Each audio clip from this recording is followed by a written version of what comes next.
வணக்கம். மாரியப்பன் வானிலை அறிக்கை. இது இலங்கைக்கான வானிலை அறிக்கை.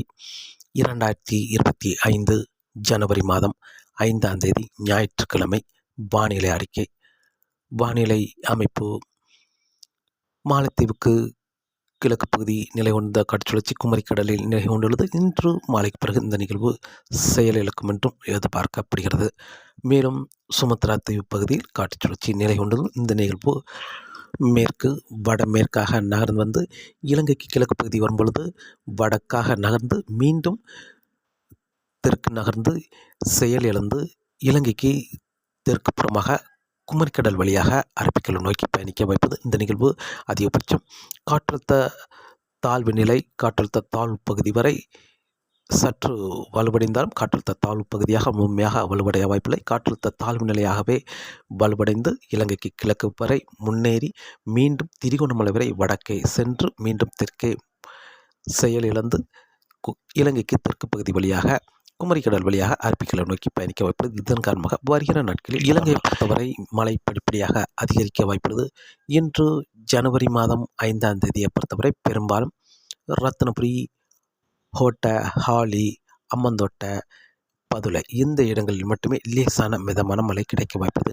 நாளை ஜனவரி 6ஆம் தேதியும் இதே இடங்களில் மழை கிடைக்க வாய்ப்புள்ளது. ஆனால் ஜனவரி 6ஆம் தேதி ஓரிரு இடங்களில் வடக்கு உள்ள மாகாணங்களில் லேசான மிதமான மழை கிடைக்க வாய்ப்புள்ளது. பெரும்பாலும் முல்லைத்தீவு, வவுனியா, அனுராதபுரம் இந்த இடங்களில் ஏதாவது ஓரிரு இடங்களில் லேசான மிதமான மழை கிடைக்க வாய்ப்புள்ளது. தெற்கு பகுதி ஓரிரு இடங்களில் லேசான மிதமான மழை கிடைக்க வாய்ப்புள்ளது. ஜனவரி 7ஆம் தேதியை பொறுத்தவரை திரிகோணமலை வடக்கு பகுதி, திரிகோணமலை தெற்கு பகுதி ஓரிரு இடங்களில் லேசான மிதமான மழை கிடைக்க வாய்ப்புள்ளது. ஜனவரி 8ஆம் தேதியும் ஆங்கங்கே லேசான மிதமான மழை கிடைக்க வாய்ப்புள்ளது.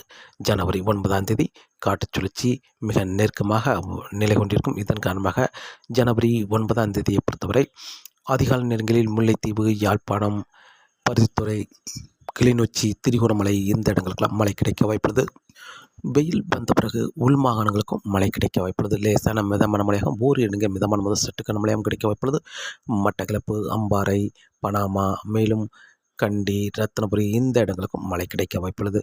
அனைத்து மாகாணங்களுக்குமே ஒரு பரவலான மழைப்பொழிவாக கிடைக்க வாய்ப்புள்ளது. கிழக்கு கடற்கரையோர மாகாணங்கள் மேலும் தெற்கு கடற்கரையோர மாகாணங்களுக்கும் யாழ்ப்பாணம், பருத்தித்துறைக்கு சற்று கூடுதலான மழைப்பொழிவாக ஜனவரி 10ஆம் தேதி கிடைக்க வாய்ப்புள்ளது. ஜனவரி 11ஆம் தேதியை பொறுத்தவரை அதிகாலை நேரங்களில் யாழ்ப்பாணம், பருத்தித்துறை, மேலும் கிளிநொச்சி, முல்லைத்தீவு, திரிகோணமலை இந்த இடங்களுக்கெல்லாம் கனமழையாக கிடைக்க வாய்ப்புள்ளது.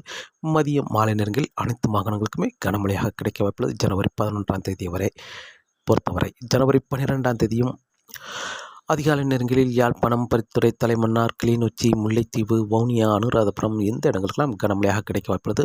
காலை நேரங்களில் வவுனியாவுக்கு வடக்கு பகுதி கனமழையாக கிடைத்தாலும் வெயில் வந்த பிறகு வவுனியா, அனுராதபுரம், திரிகோணமலை, தம்புள்ளை, கண்டி, ரத்தினபுரி, கொழும்பு, நீர்கொழும்பு, மேலும் பனாமா, மட்டக்களப்பு, அம்பாறை இந்த இடங்களுக்கெல்லாம் கனமழையாக கிடைக்க வாய்ப்புள்ளது. மதியம் மாலை நேரங்களில் மேலும் அம்மந்தோட்ட, ஹாலி, ஹோட்ட, பதுளை, கண்டி, ரத்தினபுரி இந்த இடங்களுக்கும் ஜனவரி 12ஆம் தேதி கனமழையாக தொடர வாய்ப்புள்ளது. ஜனவரி 13ஆம் தேதியை பொறுத்தவரை கிளிநொச்சிக்கு தெற்கு பகுதி கடலோரங்கள் உள்பகுதியிலும் மழை கிடைக்க வாய்ப்புள்ளது. மாலை இரவு நேரங்களில் யாழ்ப்பாணம், பருத்தித்துறை, கிளிநொச்சி இந்த இடங்களுக்கு மாலைக்கு பிறகு இரவு நேரங்களில் மழை கிடைக்க வாய்ப்புள்ளது. பகல் நேரங்களில் தெற்கு பகுதி, மத்தியம் பகுதி மட்டுமே மழை கிடைக்க வாய்ப்புள்ளது. ஜனவரி 13ஆம் தேதி ஜனவரி 14ஆம் தேதியை பொறுத்தவரை சுமத்ரா தீவு பகுதியில் 11ஆம் தேதி காற்றுச்சுழற்சி உருவாக வாய்ப்புள்ளது. அந்த நிகழ்வு காற்றழுத்த தாழ்வு நிலை வரை சற்று தீவிரமடைந்து வேகமாக முன்னேறி வரும். ஜனவரி 14ஆம் தேதி இலங்கைக்கு தெற்கு பகுதி நிலை கொண்டு, ஜனவரி 15ஆம் தேதி குமரிக்கடல் நிலை கொண்டு, ஜனவரி 16ஆம் தேதி அரபிக்கடல் சென்றடையும் என்றும் எதிர்பார்க்கப்படுகிறது. இதன் காரணமாக ஜனவரி 13ஆம் தேதியிலிருந்து மீண்டும் படிப்படியாக மழை அதிகரிக்க வாய்ப்புள்ளது. ஜனவரி 14ஆம் தேதி இலங்கையில் அனைத்து மாகாணங்களுக்கும் கனமழை தொடர வாய்ப்புள்ளது.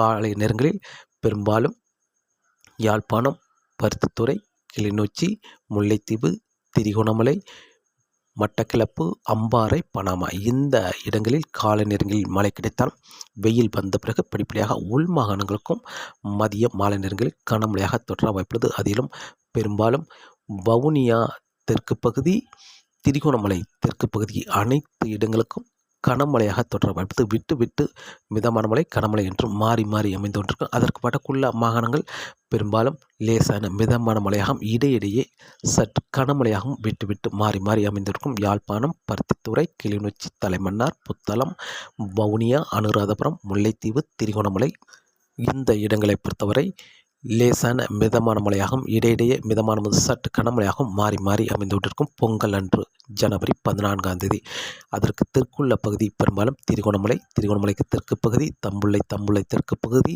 மேலும் சிலாபம் தெற்கு பகுதி அனைத்து மாகாணங்களுக்கும் மிதமான மழை கனமழை என்று மாறி மாறி அமைந்து கொண்டிருக்கும். பொங்கல் அன்று பெரும்பாலும் திருகோணமலை, தம்புள்ளை, மேலும் சிலாபம், கொழும்பு, நீர்கொழும்பு, ஹோட்ட, ஹாலி, ரத்னபுரி, பதுளை, மேலும் கண்டி, அம்பந்தோட்டை, பனாமா, மட்டக்கிளப்பு, அம்பாறை இந்த இடங்களுக்கெல்லாம் பொங்கல் அன்று பாதிக்கும் மழையாகவே தெரிகிறது. பெரும்பாலும் நீங்கள் பொங்கல் விழாவை கொண்டாடும் விதமாக மழை அமைய வாய்ப்பில்லை. நீங்கள் பொங்கல் கொண்டாட்டத்தை பாதிக்கும் அளவுக்கு மழை இருக்கும் என்று எதிர்பார்க்கப்படுகிறது. பெரும்பாலும் திருகோணமலைக்கு தெற்கு பகுதி, திருகோணமலைக்கு வடக்கு பகுதி லேசான மிதமான மழையாகவும் மிதமான முதல் சற்று கனமழையாகவும் மாறி மாறி அமைந்து கொண்டிருக்கும். பொங்கல் அன்று ஜனவரி 15ஆம் தேதியும் இலங்கையில் ஒரு பரவலான மழைப்பொழிவு தொடரும் என்றும் எதிர்பார்க்கப்படுகிறது. வரக்கூடிய நாட்களில் இலங்கையில் படிப்படியாக ஜனவரி 9ஆம் தேதியிலிருந்து மழை அதிகரிக்கும் என்றும் எதிர்பார்க்கப்படுகிறது. அதற்கு முன்னதாக ஆங்காங்கே திருகோணமலை வடக்கு பகுதியாக இருந்தாலும் சரி, திருகோணமலைக்கு தெற்கு பகுதியாக இருந்தாலும் சரி, ஓரிரு இடங்களில் மழை கிடைக்க வாய்ப்புள்ளது. காற்றின் வேகத்தை பொறுத்தவரை காற்றின் வேகம் வங்கக்கடலில் அதிகபட்சம் 25 முதல் 35 கிலோமீட்டர் வரை காற்றின் வேகம் இருக்க வாய்ப்புள்ளது. மாலை நேரங்களில் இடையிலேயே 40 கிலோமீட்டர் வரை காற்றின் வேகம் இருக்க வாய்ப்புள்ளது. ஆனால் மன்னார் வளைகுடாவில் அதன் விட சற்று காற்றின் அதிகரித்து காணப்படும். அதிகபட்சம் 35 முதல் 45 கிலோமீட்டர் வரை காற்றின் வேகம் இருக்க வாய்ப்புள்ளது. மன்னார் வளைகுடாவை பொறுத்தவரை குமரிக்கடல் பொறுத்தவரை 40 முதல் 50 கிலோமீட்டர் வரை காற்றின் வேகம் இருக்க வாய்ப்புள்ளது. குமரிக்கடலில் மீன்பிடிக்க சற்று சவாலாகவே இருக்க வாய்ப்புள்ளது. அதைவிட சற்று காற்றின் வேகம் மன்னார் வளைகுடாவில் சற்று குறைந்து காணப்படுகிறது. 35 முதல் 45 கிலோமீட்டர் வரை காற்றின் வேகம் இருக்க வாய்ப்புள்ளது மன்னார் வளைகுடாவை பொறுத்தவரை. ஆனால் வங்கக்கடலை பொறுத்தவரை இப்போதைக்கு வங்கக்கடலில் மீன்பிடிக்க சாதகமான சூழலாக அமைந்தாலும், இலங்கைக்கு வடக்கு பகுதி கிழக்கு பகுதி சாதகமான சூழலாக அமைந்தாலும், வருகிற நாட்களில் அடுத்தடுத்த நிகழ்வு காற்று சுழற்சி ஒரு காற்றழுத்த தாழ்வு நிலை வரை தீவிரமடைந்து வரும் என்பதால் காற்றின் வேகம் வங்கக்கடலில் சற்று அதிகரிக்கவே வாய்ப்புள்ளது. வரும் நாட்கள் தொடர்ந்து மீனவர்கள் மீன்பிடிக்க வரக்கூடிய நாட்களில் சற்று சவாலாகவே இருக்கும் என்றும் எதிர்பார்க்கப்படுகிறது. தொடர்ந்து வானிலை அறிக்கையை கேட்டு பயன்படுங்கள். மீண்டும் சந்திப்போம். நன்றி, வணக்கம்.